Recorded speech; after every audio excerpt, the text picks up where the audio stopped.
Hello everyone, तेज civil के online platform पर आपका स्वागत है। कैसे हैं आप सभी? आई होप बहुत अच्छे होंगे। आपकी स्टडीज भी बहुत अच्छी चल रही होगी।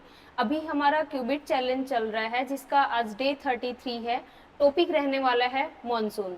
तो उसी से रिलेटेड 35 क्वेश्चंस हैं। ये एक ऐसा टॉपिक है जिसमें कंसेप्ट क्लियर होना बहुत जरूरी है और ये क्लास हम ज़्यादा बड़ी नहीं रख सकते क्योंकि 35 क्वेश्चंस ही है। तो इसके लिए जो तेज सिविल्स की एडटेक ऐप पर एक कोर्स लॉन्च हो रहा है ज्योग्राफी का, वहां हम डिटेल में पढ़ेंगे। यहाँ सिर्फ क्वेश्चन पर्सपेक्ट से कुछ छोटे छोटे कंसेप्ट हैं वो हम देखते हुए चलेंगे। पहला क्वेश्चन है, which of the following region typically receive rainfall during the beginning of the winter season. यहाँ पे पहला ही ऑप्शन हमें राजस्थान का दिया हुआ है और ज्यादातर कैंडिडेट्स क्या करते हैं, इसी ऑप्शन को क्लिक कर देते हैं। यहाँ पर एक वर्ड दिया है बिगनिंग, तो यहाँ पर अक्टूबर नवंबर यानी नवंबर वाली जो बारिश होती है अक्टूबर नवंबर में, उसकी बात हो रही है। यहाँ पे मावठ की बात नहीं हो रही। विंटर सीजन में नॉर्थ वेस्टर्न इंडिया में वेस्टर्न डिस्टर्बेंसेस, जिनको हिंदी में हम पश्चिमी विक्षोभ बोलते हैं,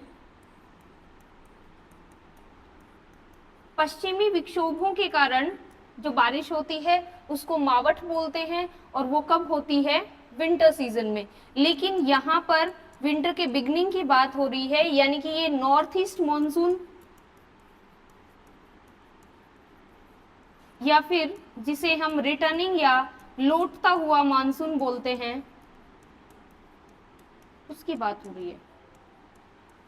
तो यहां पर आंसर आएगा coastal areas of Tamil Nadu. Coastal area जो है तमिलनाडु का, उसमें वेस्ट जो साउथ वेस्ट मॉनसून होता है उससे बारिश नहीं होती है, ये ड्राई रह जाता है। इसके भी दो कारण हैं। ये कोरोमंडल तट है, दो ब्रांचेज रहती हैं, एक अरेबियन सी ब्रांच और एक बे ऑफ बंगाल ब्रांच। तो जो बे ऑफ बंगाल ब्रांच है वो इससे पैरेलल निकल जाती है और जो अरेबियन सी वाली ब्रांच है इसके ये लीवर्ड साइड में पड़ता है, यानी रेन शेडो जोन में नहीं, सॉरी रेन शेडो जोन में आता है। ठीक है, तो यहां पर आंसर आएगा कोस्टल एरियाज ऑफ तमिलनाडु। अगला क्वेश्चन है,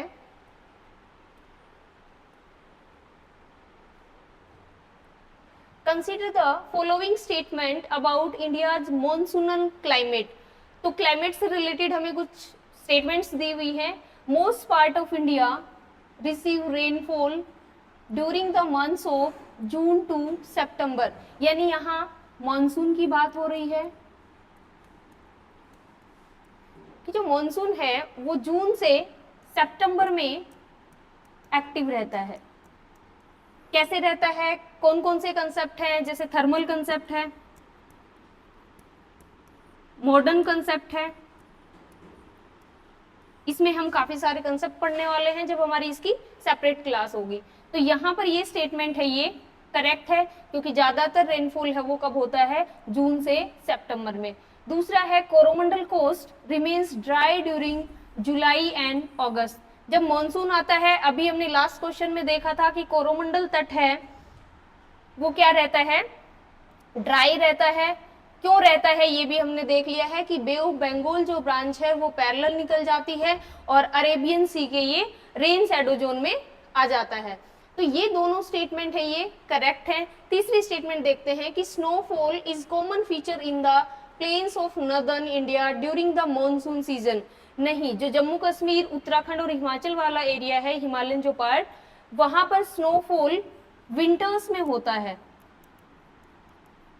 तो नदर्न इंडिया में तो स्नोफॉल होगा ही नहीं और वो भी मॉनसून में तो पॉसिबल ही नहीं है। तो ये स्टेटमेंट हमारी रोंग है। तो आंसर हो जाएगा बी, यानी 1 एंड 2 ओनली। नेक्स्ट क्वेश्चन है,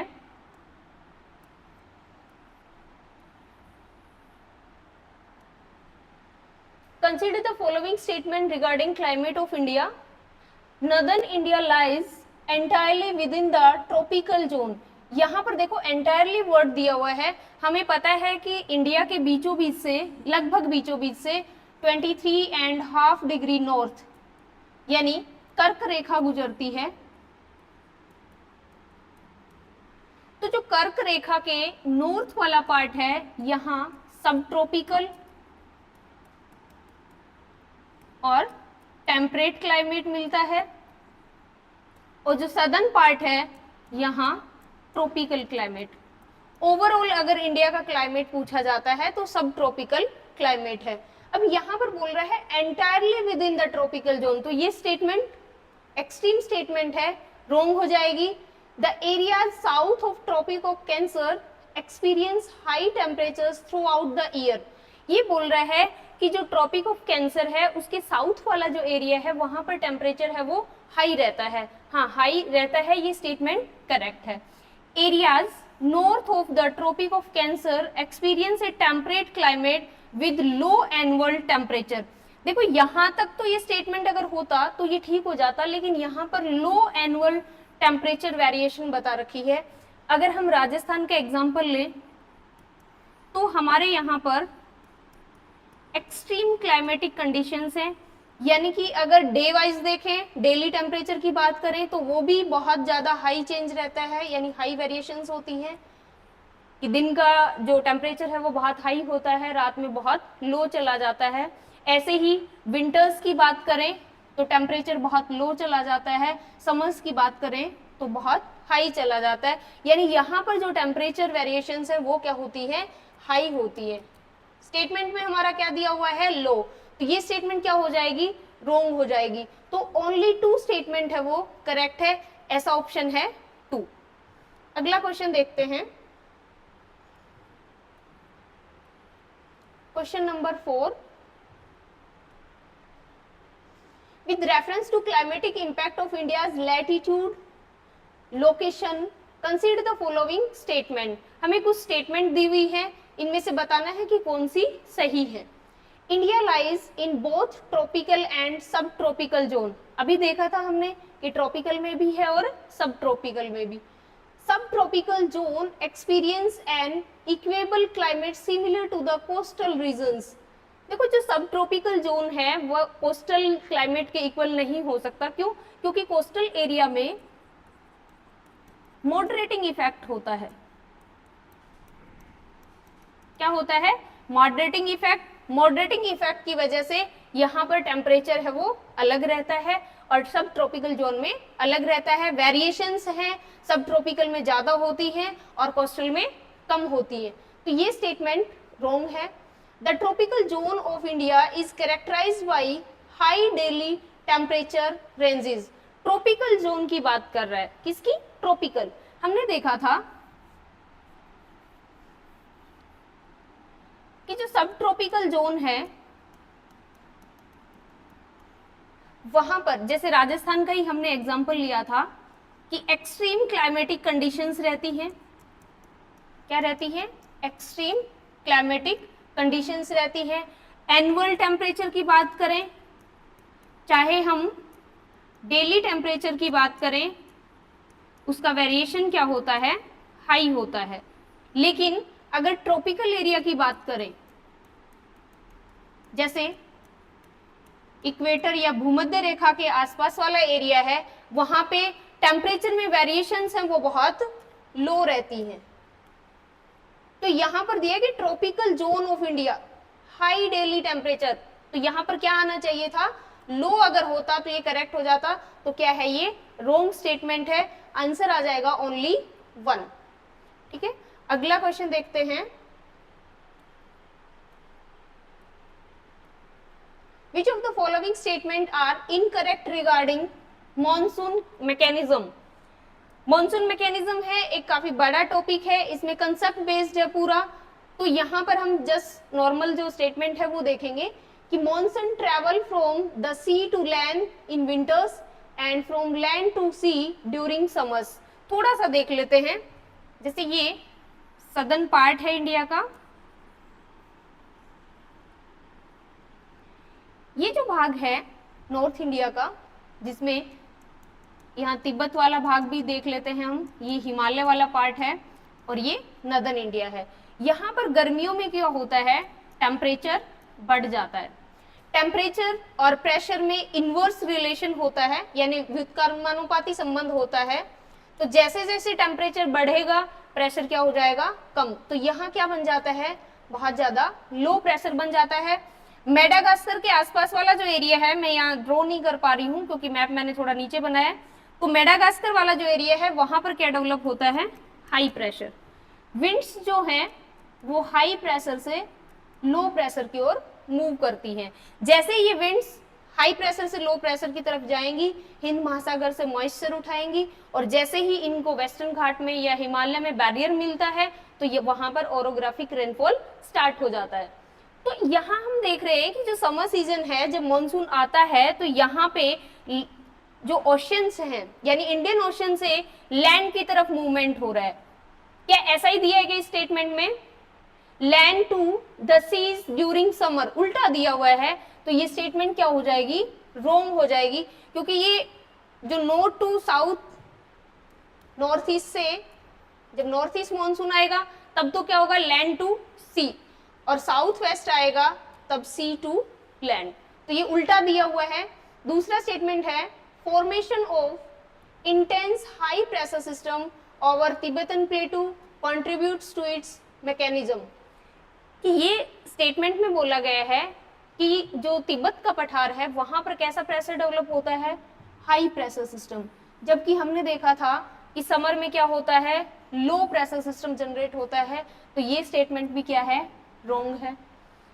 तीसरी स्टेटमेंट है monsoon in the temperate area are रफली between 20 degree north and 20 degree south. ये अगर आपको कंसेप्ट क्लियर नहीं है तो भी आप कॉमन सेंस से स्टेटमेंट को रॉन्ग कर सकते हैं, क्योंकि अगर टेम्परेट एरिया दिया है तो ये 20 डिग्री से नॉर्थ साउथ कैसे हो सकता है, कौन सा एरिया है ये 20 डिग्री नॉर्थ और साउथ, कौन सा एरिया होता है, ये होता है ट्रॉपिकल। तो यहाँ पे टेम्परेट की जगह अगर ट्रॉपिकल होता तो फिर ये हमारा स्टेटमेंट सही हो जाता, अभी क्या है, wrong. The shift of position of ITCZ intertropical convergence zone in summer over the Ganga plain also contributes in it. हाँ, ये सही है कि जो ITCZ है, ITCZ क्या करता है, एक जो इक्वेटर है 0 डिग्री, इसके आसपास का जो एरिया है यहाँ पर ट्रेड विंड्स चलती हैं। कौन सी विंड्स चलती हैं, ट्रेड विंड्स, और यहाँ पर जब विंड्स कन्वर्ज होती हैं तो यहाँ क्या बनता है, एक लो प्रेशर क्रिएट होता है। क्या होता है, लो प्रेशर क्रिएट होता है। समर में ये नॉर्थ में शिफ्ट हो जाता है और विंटर्स में साउथ में शिफ्ट हो जाता है, और ये मॉनसून में काफी रोल प्ले करता है।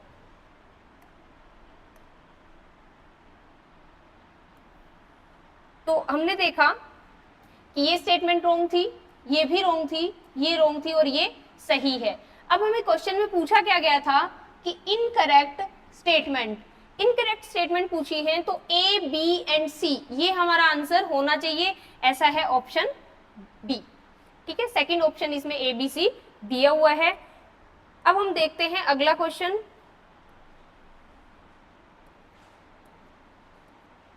क्वेश्चन नंबर 6, इसमें भी हमें इनकरेक्ट स्टेटमेंट बतानी है। पहला दिया है मासिनराम रिसीव्स हाईएस्ट रेनफॉल। हाँ, इंडिया में सबसे ज्यादा रेनफॉल है वो कहाँ होती है, मासिनराम मेघालय में है, यहाँ पर होती है, तो ये करेक्ट है।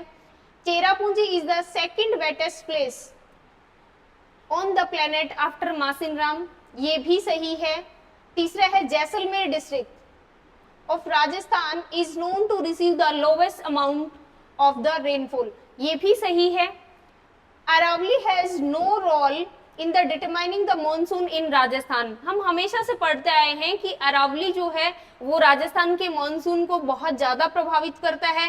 कैसे प्रभावित करता है कि अरब शाखा है वो इसके समानांतर गुजर जाती है, और जो बंगाल की खाड़ी की शाखा है उससे भी जो वेस्टर्न राजस्थान है उसमें बारिश नहीं होती, क्योंकि ये एक बैरियर का काम करती है और इसके ईस्टर्न पार्ट में बारिश होती है, वेस्टर्न पार्ट में नहीं होती। तो इसका आंसर हो जाएगा 4, क्योंकि हमें इनकरेक्ट स्टेटमेंट पूछा गया है। अगला क्वेश्चन ITCZ पर ही है, जो हम पहले भी देख चुके हैं। The ITCZ is low pressure zone. ये अभी हमने देखा था कि इक्वेटर के पास लो प्रेशर जोन होता है, at the equator where trade winds converge. तो ये इसमें सही स्टेटमेंट पूछा है, तो ये सही है, लेकिन हम फिर भी आगे की स्टेटमेंट चेक करेंगे, कहीं ऐसा ना हो कि जल्दबाजी में हमने गलत टिक कर दिया हो। In July ITC said it located around 20 degree south to 25 degree south.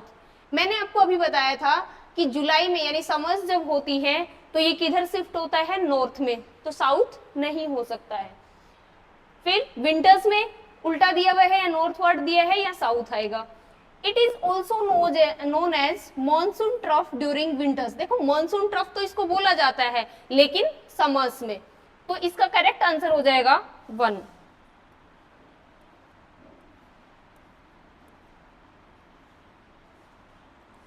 अगला क्वेश्चन मिनरल्स पे है। माइंस हमें दी हुई है और स्टेट से मैच करवाना है कि कौन सी माइन किस स्टेट के अंदर है। यहां पर दिया हुआ है बेलाडीला। बेलाडीला छत्तीसगढ़ में है। कहां पर है, छत्तीसगढ़ में। आयरन ओर के लिए जाना जाता है बेलाडीला, छत्तीसगढ़।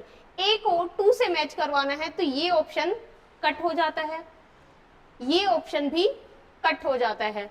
फिर हम देखते हैं कि कुद्रेमुख कहां पर है, कर्नाटक में।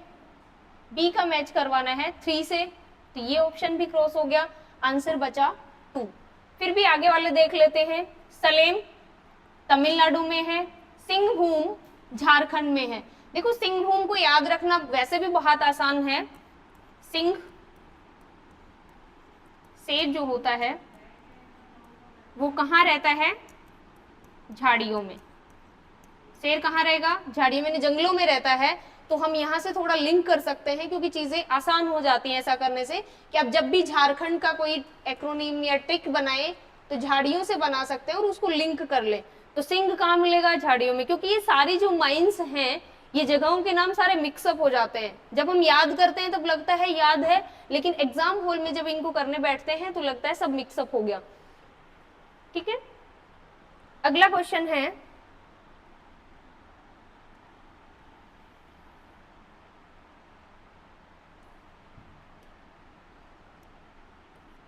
Question number 9। With reference to manganese, manganese के रेफरेंस में कुछ स्टेटमेंट दी हुई है, इनके बारे में बताना है कि कौन सी करेक्ट है। इंडिया प्रोसेसेस नहीं है, पॉसेस आएगा। Second largest reserves in the world, reserves की बात कर रहा है, तो हाँ इंडिया सेकंड नंबर पर ही है। फिर हमें पता होना चाहिए फर्स्ट कौन है, फर्स्ट है जिम्बाब्वे। जिम्बाब्वे फर्स्ट है अगर हम बात करें भंडारण की। ठीक है, तो ए स्टेटमेंट करेक्ट हो गया। फिर देखते हैं, India is the world largest producer of it. नहीं, इंडिया वर्ल्ड का लार्जेस्ट प्रोड्यूसर नहीं है, 5th लार्जेस्ट है। तो ये स्टेटमेंट क्या हो गई, रॉन्ग हो गई। Madhya Pradesh is the largest producer of manganese in India, ये स्टेटमेंट करेक्ट है, फैक्चुअल इंफॉर्मेशन है, इसमें कोई कंसेप्ट नहीं है। तो ए और सी सही आंसर होगा, ऐसा ऑप्शन है सी। ठीक है, अगला क्वेश्चन देखते हैं।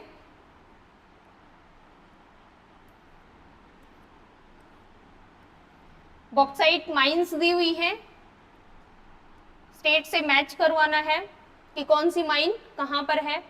देखो उड़ीसा में 2-3 माइंस हैं, जैसे कोरापुट, कालाहांडी और संबलपुर। ठीक है, ऐसे ही गुजरात में देवभूमि, द्वारका, जामनगर, झारखंड में दुमका, पालामू, यही स्टेट्स दिए हुए हैं।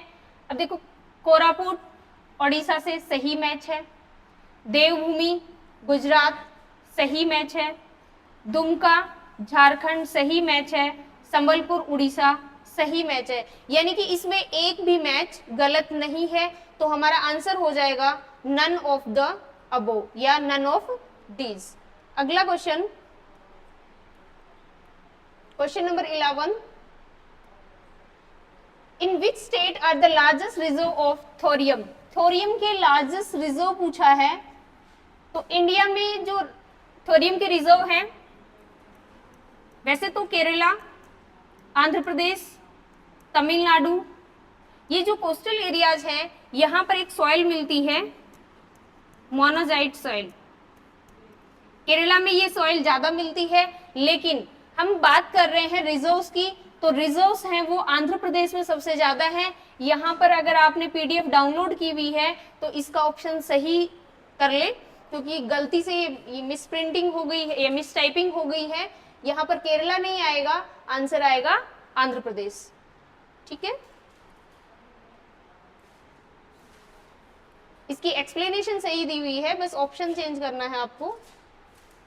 अगला क्वेश्चन है, what is Mayurbhanj famous for. Mayurbhanj किसके लिए फेमस है? ये आयरन ओर के लिए फेमस है। नेक्स्ट क्वेश्चन,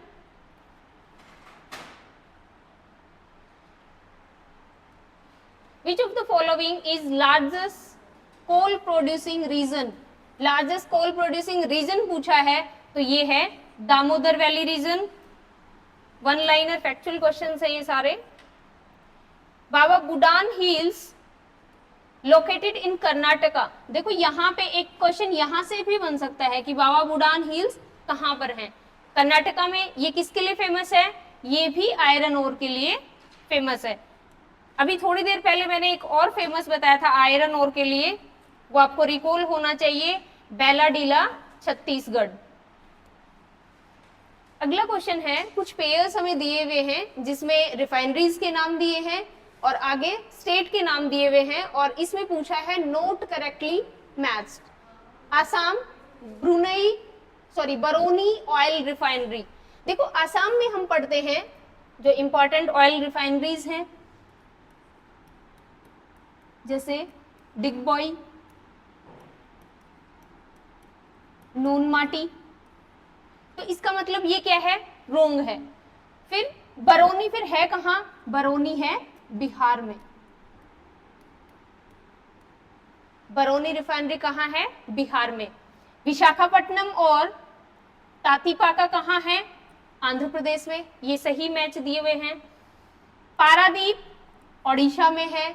ऐसे ही एक दो और देख लेते हैं, जैसे यूपी में मथुरा,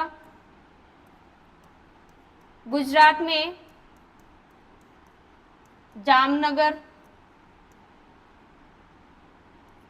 कोयली,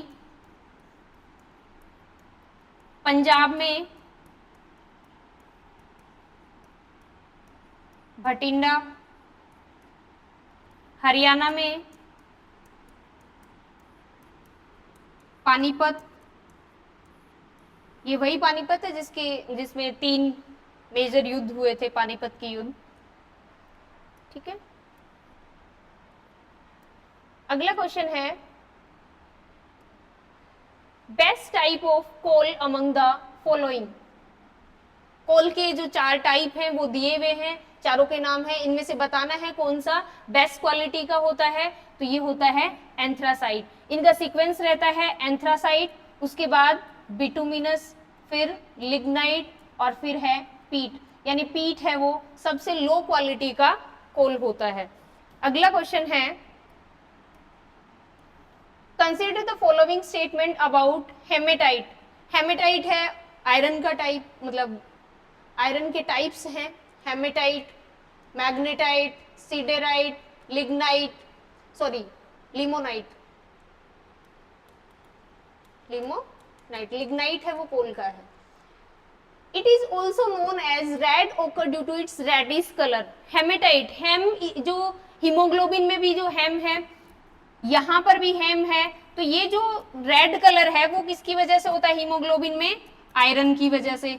तो यहाँ पर भी हम बोल सकते हैं कि हेमेटाइट है, ये इसको रेड ओकर क्यों बोलते हैं? क्योंकि इसका रेडिश कलर है। तो ये स्टेटमेंट क्या है हमारी, ट्रू। अगला है it contains iron content ranging from 20 to 40%। नहीं, 20 टू 40% जो आयरन कंटेंट होता है वो होता है सिडेराइट में। किसमें होता है, सिडेराइट में। तो ये वाला स्टेटमेंट रॉन्ग है, क्योंकि इसमें 70% तक आयरन कंटेंट होता है। हेमेटाइट में 70% तक आयरन कंटेंट होता है, तो ओनली 1 इसका सही आंसर है। अगला क्वेश्चन है,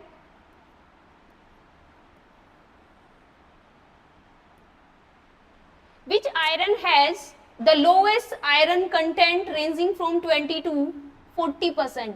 अभी हमने देखा 20 to 40% किस में होता है, सिडेराइट में। यहां भी सबका देख लेते हैं। हेमेटाइट में 70%, मैग्नेटाइट में 70% से ज्यादा, सिडेराइट में 20 to 40% और लिमोनाइट में 40 to 60%। ठीक है, अगला क्वेश्चन है,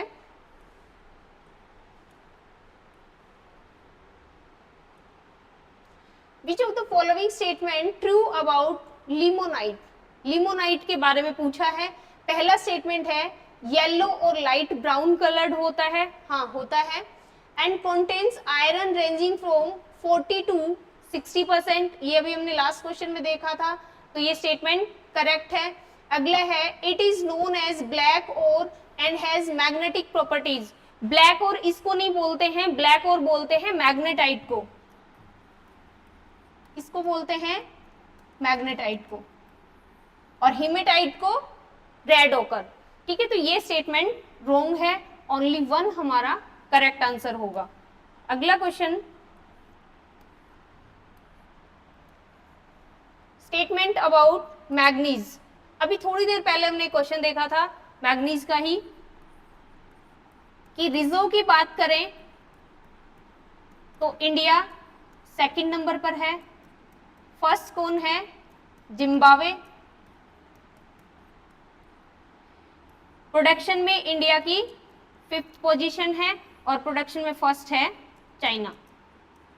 अब देखते हैं, हमने ये भी देखा था कि मैग्नीज एमपी है वो इंडिया में लार्जेस्ट प्रोड्यूसर है। India has largest manganese ore reserves in the world.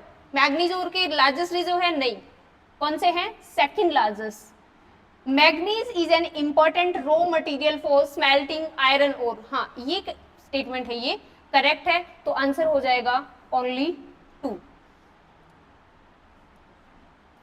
अगला question, India ranks which position globally in manganese ore production. ये अभी अभी मैंने बताया आपको 5th। अगला question, which mineral occurs as a cubic sulfide and is known as galena। Galena किसका और है, लेड का। ऐसे ही एल्यूमिनियम का और बॉक्साइट, ये कई बार साइंस में भी आपसे पूछ लिए जाते हैं। अगला क्वेश्चन, ये क्वेश्चन नंबर यहां की बजाय यहां आएगा। Consider the following statement about bauxite deposits in India. Bauxite deposits की बात हो रही है। Kalahandi and Sambalpur in Odisha are leading producer of bauxite in India. हाँ, देखो सबसे ज्यादा बॉक्साइट का प्रोडक्शन होता है वो ओडिशा में होता है 49%, दूसरे नंबर पर गुजरात, फिर झारखंड, गुजरात में 23%, झारखंड में 9% एंड छत्तीसगढ़ और महाराष्ट्र में 8% प्रोडक्शन होता है। ठीक है, तो यहां पर ये स्टेटमेंट है, ये करेक्ट हो जाएगी। Bauxite deposits in Gujarat are found in Bhavnagar and Jamnagar, ये स्टेटमेंट भी करेक्ट है। आपका आंसर है बोथ ए एंड बी। अगला question,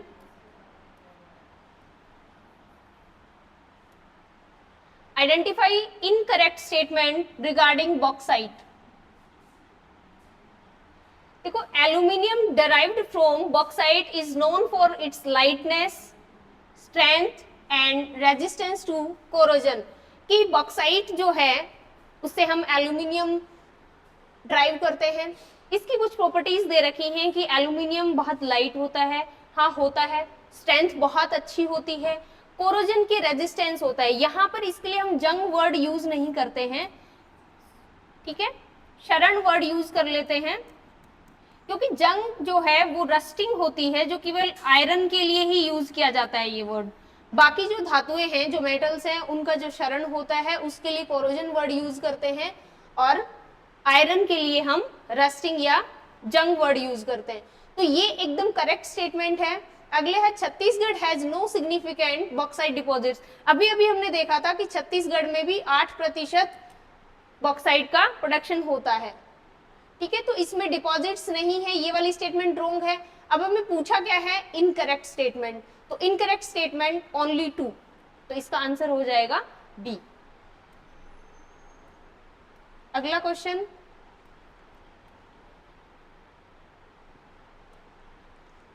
Which of the following statement is true about lead? lead के बारे में हमें बताना है कि कौन सी स्टेटमेंट है वो ट्रू है। Rajasthan is the leading producer of the lead in the India. Yes, ये ट्रू स्टेटमेंट है, राजस्थान लीडिंग प्रोड्यूसर है। India is self sufficient in lead production and meets its all requirement domestically. नहीं, लगभग 75% जो हमारी लेड की डिमांड्स हैं वो इंपोर्ट से पूरी होती हैं, तो ये स्टेटमेंट रॉन्ग है, ओनली 1 इसका करेक्ट आंसर हो जाएगा। अगला question, which of the following river is associated with alluvial gold deposits in India? तो ये सुवर्ण रेखा है, फैक्चुअल क्वेश्चन है। अगला question, the process of recovering gold from प्लेसर deposits. प्लेसर deposit से जो हम गोल्ड अलग करते हैं उस प्रोसेस को हम बोलते हैं पैनिंग। स्मेल्टिंग आयरन ओर के लिए यूज होती है, रिफाइनिंग पेट्रोलियम प्रोडक्ट्स के लिए हम यूज करते हैं। अगला question, consider the following statement regarding mica production in India. India produces about 60% of the world's total mica production। हाँ, ये एकदम करेक्ट है। इंडिया लगभग 60% जो प्रोडक्शन है वो माइका का करता है। Mica is mainly used in the manufacturing of fertilisers and chemicals. ये वाली स्टेटमेंट रॉन्ग है। माइका का यूज है वो इलेक्ट्रिकल और इलेक्ट्रॉनिक इंडस्ट्रीज में किया जाता है, तो यहां पर आंसर हो जाएगा ओनली 1। अगला क्वेश्चन,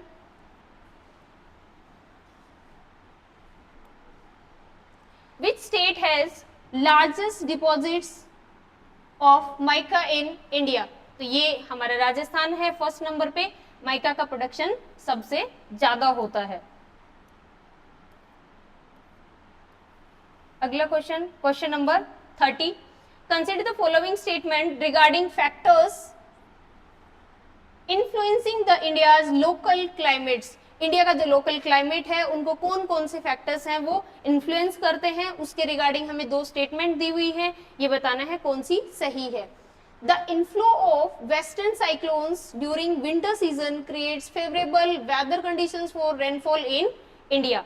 कि जो वेस्टर्न साइक्लोन्स ओरिजिनेट होते हैं वो फेवरेबल कंडीशंस क्रिएट करते हैं, कब? विंटर सीजन में। तो ऐसा होता है क्या? आपने देखा है क्या कि जो साइक्लोन्स है, वेस्टर्न साइक्लोन्स, आप समझ रहे ना, वेस्टर्न डिस्टर्बेंसेस की बात हो रही है, तो यस, ये इन्फ्लुएंस करते हैं। The upper air circulation controlling global weather is influenced by jet streams. देखो, अपर सर्कुलेशन एक कंसेप्ट बेस्ड टॉपिक है, इसको हमें अलग से करने की जरूरत है। यहाँ पे मैं 1-2 लाइन में आपको इसको समझा नहीं सकती, बट जो अपर एयर सर्कुलेशन है इसका काफी रोल रहता है हमारे वेदर या फिर हमारी क्लाइमेट में। तो ये भी सही स्टेटमेंट है, दोनों ऑप्शन सही है, ठीक है, ये हम अलग से डिस्कस भी करेंगे इस टॉपिक को जब मॉनसून पढ़ेंगे। अगला क्वेश्चन है, which of the following statement correct. अब ये करेक्ट इनकरेक्ट है, इसको पहले बॉक्स कर लिया करें ताकि गलती होने से बच जाए। Regarding the upper air circulation during winters in India, the southern branch of westerly jet stream flows south of the Himalaya and the influences India's winter weather। देखो जो वेस्टर्न डिस्टर्बेंसेस आती हैं या वेस्टर्न साइक्लोन्स जो होते हैं उसी time अपर air circulation भी हो रहा होता है, अपर एयर सर्कुलेशन, ठीक है। ये हिमालय और ये तिब्बतियन पठार है। जब यहाँ पर अपर एयर सर्कुलेशन यहाँ होता है तो ये दो डायरेक्शन में बाइफरकेट हो जाता है, डिवीजन हो जाता है। एक ब्रांच हो जाती है नॉर्थ अपर एयर सर्कुलेशन और एक साउथ। जो सदर्न ब्रांच है वो हिमालय के साउथ में रहती है और नॉर्दर्न ब्रांच है वो हिमालय के नॉर्थ में रहती है, तो ये बाइफरकेट होती है। तो यहाँ पर ये बोल रहा है कि southern branch of westerly jet stream flows south of the Himalaya, सही है। Influences India's winter weather, yes. The Tibetan highland, जो तिब्बत उच्च भूमि है, act as the barrier to the westerly jet stream causing its bifurcate. हाँ, ऐसा भी होता है, बाइफरकेट करती है तिब्बतन हाईलैंड, ठीक है। तो इसमें A and B both answer हो जाएगा। अगला question, question number 32। Tropical cyclone के बारे में हमें स्टेटमेंट दी हुई है, इनको बताना है कि कौन सी सही है कौन सी गलत है। Tropical cyclones originating in Bay of Bengal primarily affect the northern regions of the India during winter। अब देखो नदन को कैसे करेगा, ये किसको इन्फ्लुएंस करेगा, कोस्टल एरिया को। दो चीजें होंगी कि एक तो ये कोस्टल एरिया को इफेक्ट करेगा और एक ट्रॉपिकल साइक्लोन्स है वो विंटर्स में इन्फ्लुएंस नहीं करते हैं, समर में होंगे ये, ठीक है। These cyclones are characterized by high wind velocity and heavy rainfall। yes, rainfall बहुत ज्यादा हैवी होता है, कोस्टल एरियाज को हिट करते हैं ये साइक्लोन्स और ज्यादातर बे ऑफ बंगाल में ओरिजिनेट होते हैं, ठीक है। तो इसका फर्स्ट स्टेटमेंट रॉन्ग है, सेकंड स्टेटमेंट करेक्ट है, तो ओनली 2 आंसर हो जाएगा। अगला क्वेश्चन, क्वेश्चन नंबर 33। ITCZ के रिगार्डिंग हमें कुछ स्टेटमेंट्स दी हुई हैं। ITCZ is low pressure zone located at equator where trade winds converge leading to air ascension. तो ये हमने ऑलरेडी देख लिया है कि ITCZ है, ये इक्वेटर पे बनता है। किस पे बनता है, इक्वेटर पर। जब समर सीजन होता है तो ये नॉर्थ में शिफ्ट हो जाता है, इसको मॉनसून ट्रफ भी कहते हैं, और विंटर सीजन में ये साउथ में शिफ्ट हो जाता है। तो ये स्टेटमेंट सही है। In July ITCZ is located around 20 to 25 north, often referred as the monsoon trough. ये स्टेटमेंट भी ट्रू है, तो इसका आंसर हो जाएगा बोथ ए एंड बी।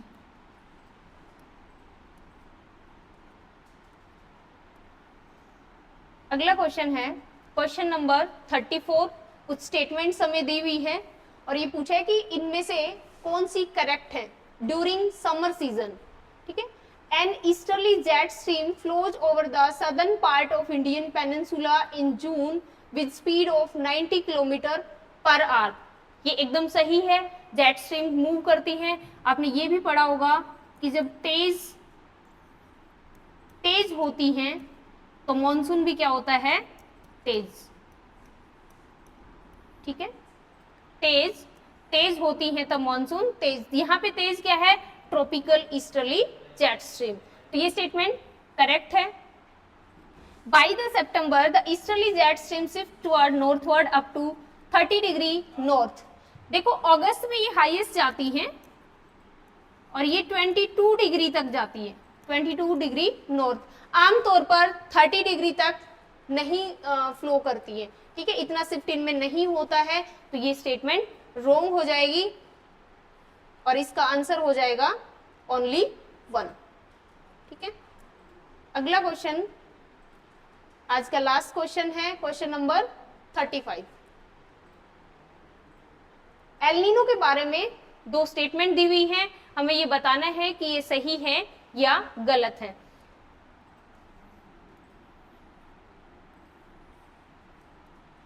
ये साउथ अमेरिका है, ये वाला जो पार्ट है ये पेरू कोस्ट है। यहां पर सामान्यतः एक ठंडी जलधारा बहती है जिसका नाम है पेरू जलधारा। नॉर्मली कोल्ड करंट है पेरू जलधारा। इसका दूसरा नाम है हम्बोल्ट करंट या हम्बोल्ट जलधारा।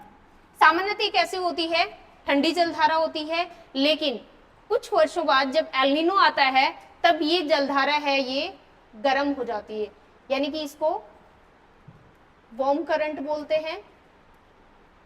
ठीक है, तो यहां पर जब एल नीनो आएगा यानी कि ये वार्म हो जाएगा करंट, तब यहां पर टेम्परेचर बढ़ेगा या कम होगा? जब टेम्परेचर बढ़ेगा तो पानी भी, यानी कि वार्म जलधारा है या वार्म करंट है, तो टेम्परेचर क्या होगा, ज्यादा होगा। इसी से रिलेटेड ये स्टेटमेंट दी हुई है, El Nino causes warm current to appear off the coast of the Peru in the eastern Pacific. दूसरी स्टेटमेंट हम इसको पढ़ने सॉल्व करने से पहले ही कर लेते हैं। The temperature of water of Peruvian coast decreases by the 10 degree Celsius during the El Nino event. अब देखो यहाँ पर देखना ये है कि जो दोनों स्टेटमेंट है इनमें से कोई एक स्टेटमेंट तो रॉन्ग है, क्योंकि ये एक दूसरे की कॉन्ट्राडिक्टरी है।